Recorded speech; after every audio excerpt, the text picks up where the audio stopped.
Antes, en la Edad Media, el ser humano era estudiado en su relación con Dios, pero en la época renacentista se empieza a valorar al hombre por sí mismo, como ser racional y superior al resto de las criaturas. Así comenzó a desarrollarse esta nueva corriente intelectual que llamamos humanismo, en la cual los pensadores deciden revivir la cultura de la antigüedad clásica de Grecia y Roma, porque en estas se ve un modelo de humanidad perfecta por ser considerada una época de gloria y esplendor intelectual. Los pilares de este movimiento fueron los pensamientos de maestros como Vigilio, Aristóteles y sobre todo Platón. Para muchos, el primer humanista de la historia fue Marco Tulio Cicerón, nacido en el año 106 a.C. Fue orador, abogado, político y filósofo. Su vida coincidió con la caída de la República Romana. Tuvo importantes actos en varios eventos políticos importantes de su época y sus escritos son en la actualidad una valiosa fuente de información sobre esos hechos. Hubo varios factores que hicieron posible el desarrollo del humanismo durante el Renacimiento. La invención de la imprenta hacia 1450 jugó un papel primordial en la difusión de las ideas humanistas al hacer posible la reproducción de libros en forma mecánica. Los dueños de las imprentas eran, por lo general, humanistas que convertían frecuentemente sus talleres en centros de reunión, a modo de academias en los cuales se establecían contactos entre autores y eruditos. Se comentaban y se preparaban ediciones de textos clásicos. Frente a los constantes ataques e invasiones al Imperio Romano de Oriente por parte de los turcos, los griegos se refugiaron en Italia, promoviendo la difusión de la cultura, valores y el idioma griego con los textos que llevaron consigo.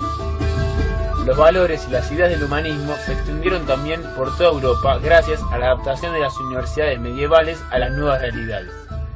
La vieja opinión sobre instituciones de enseñanza fue un obstáculo para la difusión de las ideas laicistas e individualistas de la nueva cultura, la cual ha sido sustituida por otra bien distinta, más acorde con los hechos de entonces. Los mecenas fueron personas poderosas que facilitaron, con ayuda material y protección política, el desarrollo del humanismo y del Renacimiento. Papas y obispos, reyes y príncipes, banqueros y comerciantes reunieron obras clásicas, llamaron a los eruditos y distinguieron a los humanistas con su amistad personal y los acogieron en los palacios. El filósofo Giovanni Pico de la Mirandola sería probablemente el primero en utilizar la palabra humanista para referirse al nuevo movimiento. Alrededor del año 1480, escribió una tesis de 900 páginas que se convertiría en el primer texto humanista del Renacimiento. En él, Giovanni hablaba de cómo Dios había creado al hombre y que la grandeza del hombre viene de Dios. A principios del siglo XV, los humanistas del Renacimiento se ven interesados en el latín clásico, y no el medieval, el cual era distinto y más desarrollado. Francesco Petrarca, nacido en el año 1304 y fallecido en el 1374, fue considerado el mayor erudito de su época.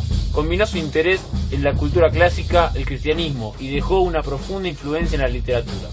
Escribió muchas cartas importantes y su espíritu crítico lo convirtió en un fundador del humanismo del Renacimiento.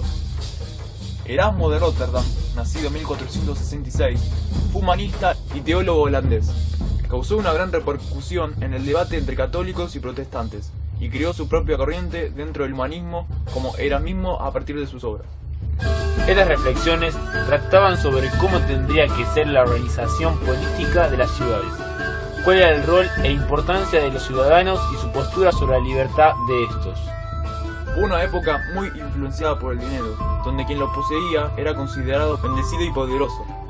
También, el solo hecho de poseer trabajo o algún tipo de ingreso era considerado como una bendición divina.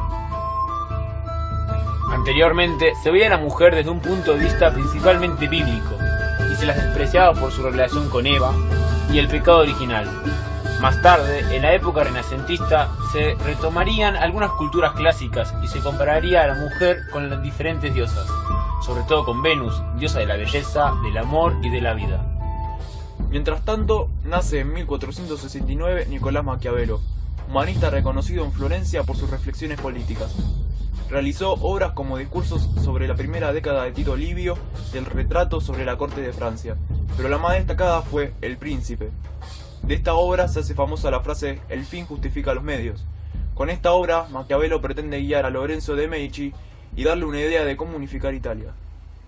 El más reconocido humanista del Renacimiento es probablemente Dante Alighieri, nacido en Florencia en el año 1265. Si bien su padre se había dedicado a las finanzas, él decide inclinarse por el estudio de la ciencia y de las letras. Aprende a la perfección el latín, siendo alumno de Brunetto Latini. En sus obras, el escritor une la doctrina con el arte. Su obra más reconocida, La Divina Comedia, marcó la forma de pensar del hombre con respecto a la razón y culminó con el pensamiento de la Edad Media.